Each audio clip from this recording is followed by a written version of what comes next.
O Monsterverso continua agitado com mais um encontro de Godzilla e King Kong. Olá, eu sou Perseu Imortal e este vídeo é a crítica do filme Godzilla e Kong, O Novo Império, filme de 2024 com Kylie Rutley, Rebecca Hall, Dan Stevens, Brian Tyree Henry e grande elenco. E, obviamente, Godzilla e King Kong. No entanto, antes de começar a crítica deste filme titânico, sempre aquele aviso, este vídeo pode conter spoiler, por isso, se você não gosta deste tipo de informação e ainda não assistiu ao filme, se inscreve no canal, deixa seu like e volta aqui depois. Mas se você já assistiu ou não se importa, vamos ao vídeo. Godzilla e Kong é a continuação do primeiro encontro de Godzilla e Kong no Monsterverso. Aqui, Godzilla continua a comandar a superfície, enquanto Kong comanda e explora a Terra Oca em busca de outros como ele. Contudo, aquela tranquilidade não iria permanecer, pois Godzilla começa a fazer movimentações estranhas e a jovem Gia terá sonhos estranhos envolvendo a sua tribo perdida. Ao mesmo tempo, Kong irá explorar a Terra Oca em busca de outros como ele. Estes fatos irão levar King Kong a conhecer o terrível Scar King, um macaco gigante que escraviza outros gorilas, e um outro titã poderoso chamado Shimo,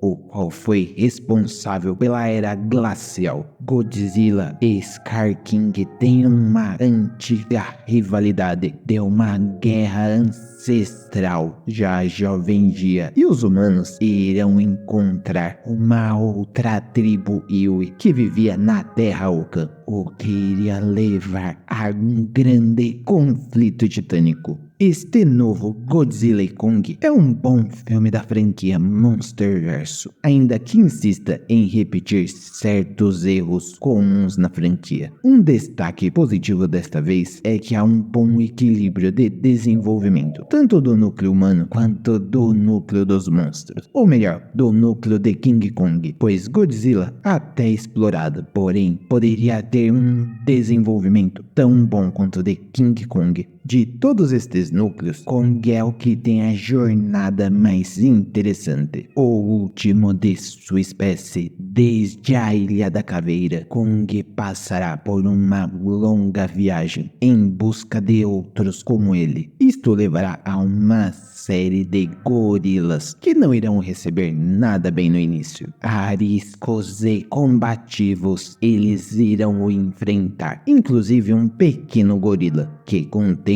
Kong e ele irão fazer um bom relacionamento de amizade. Contudo, logo nós descobriremos o motivo daqueles ataques e conflitos. Na verdade, todos os gorilas gigantes eram comandados de maneira ditatorial por Scar King, um antigo e violento gorila que tinha sob seu comando o Titã Shimo. Neste sentido, Kong tem uma dupla jornada. A primeira é este caminho em busca de outros como ele, e a partir dele encontrar, e após ele encontrar e perceber aquele esquema autoritário, se colocar para ajudar aqueles mais fracos.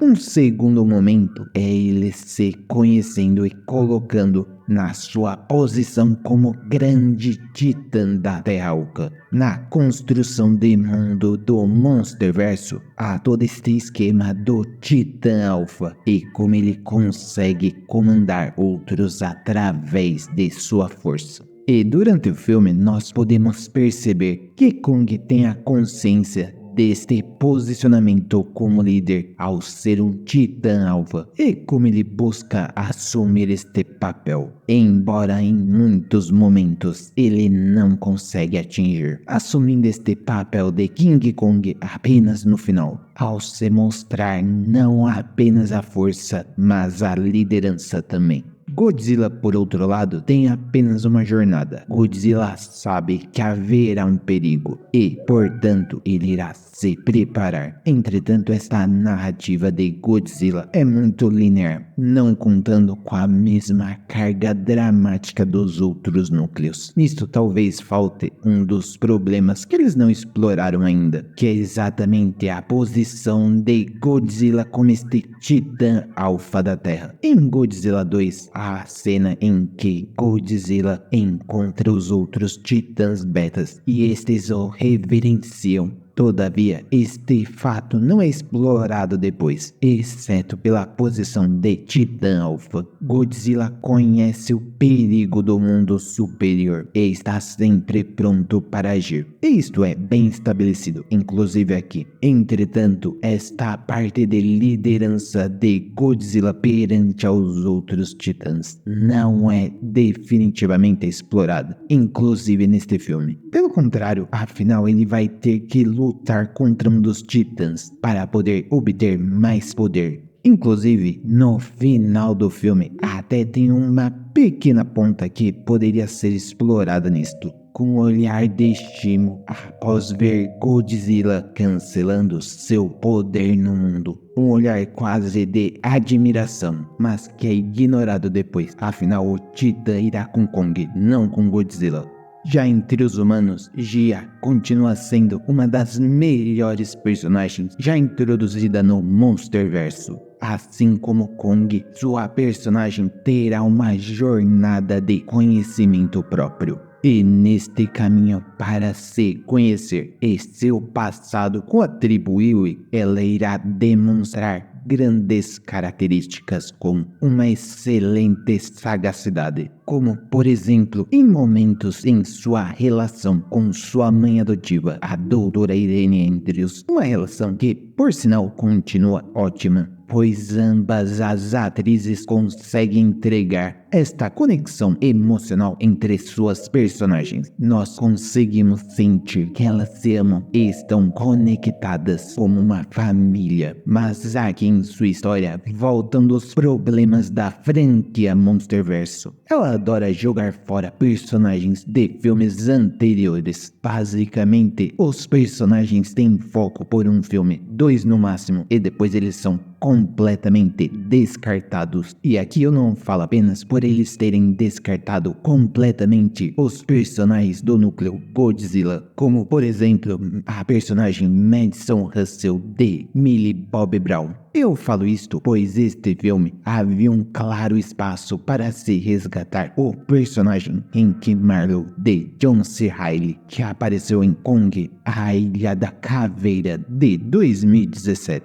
Neste filme, há toda uma construção de mundo desta tribo perdida dos Iwis, e que eles buscavam ajuda através da tribo Iwi na Ilha da Caveira, cuja única sobrevivente era a jovem Jiwa. No entanto, o personagem de John C. Reilly saiu da Ilha da Caveira ao final do primeiro filme de Kong, e resgatar este personagem e o seu conhecimento com a tribo original ofereceria mais oportunidade de desenvolver estes 2 núcleos desta grande história de Godzilla vs Kong. O filme engrandeceria muito se eles tivessem resgatado esta parte da franquia, pois nos permitiria aprofundar melhor em toda a temática da Ilha da Caveira, o que a personagem Dia não poderia entregar, uma vez que ela era muito jovem quando esta tribo desapareceu. Este talvez é um dos grandes erros do Monsterverso. Ela tem uma enorme dificuldade de jogar com esta história passada e assim explorar a construção de mundo e sua própria mitologia. Trapper de Dan Stevens era um personagem com enorme potencial. O personagem entregou um excelente carisma e uma leveza narrativa muito boa. Ele é divertido de se acompanhar e nos cativa com facilidade. No entanto, após estes momentos iniciais, ou seja, estas características não tão profundas assim,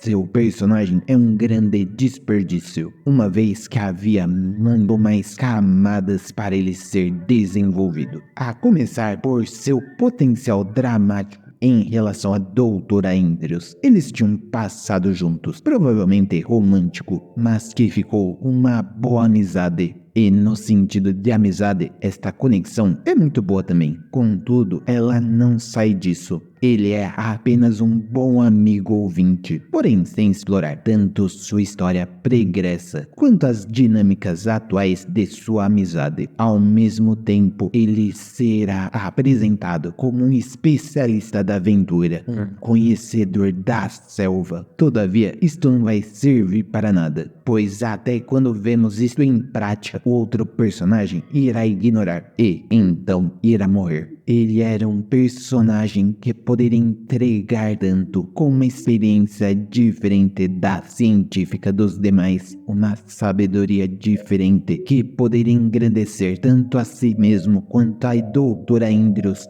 mas na prática ele só serve para ser veterinário de Kong. Outro personagem totalmente desperdiçado é Bernie Reyes, de Brian Tyree Henry, um dos personagens que retorna do filme anterior. Ele irá para a Terra Oca e irá filmar tudo, mas no final ele não terá participação nenhuma. Seus conhecimentos do Titãs não servem para nada e até esta filmagem será descartada no final. Por sinal, eu nem sei porquê, uma vez que é falado literalmente que antes de Scar King, a superfície e a Terra Oca viviam em harmonia. A função mais óbvia de Bernie deveria ser justamente arrumar essa harmonia. As lutas dos titãs são todas boas, tanto as principais quanto aquelas secundárias. A coreografia foi bem desenvolvida, oferecendo um dinamismo e intensidade, junto com um impacto visual. A luta final entre os titãs no Rio de Janeiro merece um outro destaque, pois desde a Terra Oca até a superfície, ela tem este dinamismo, conseguindo se aproveitar das habilidades de cada titã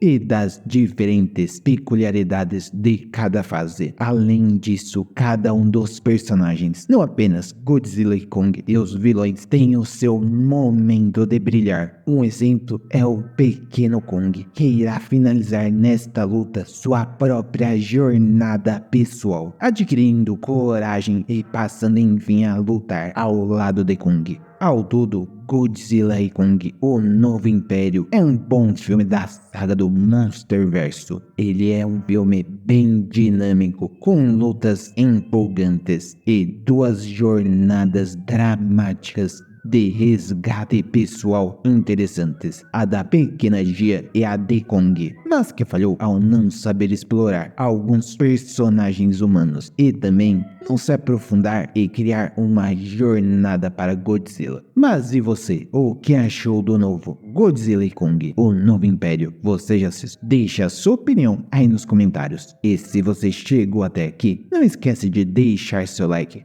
pois ele irá ajudar demais este canal, pois assim o YouTube vai poder mandar este vídeo para mais pessoas. Aqui tem a crítica e meus dois canais aqui no YouTube, este e meu outro com minhas histórias milenárias. Nos vemos lá.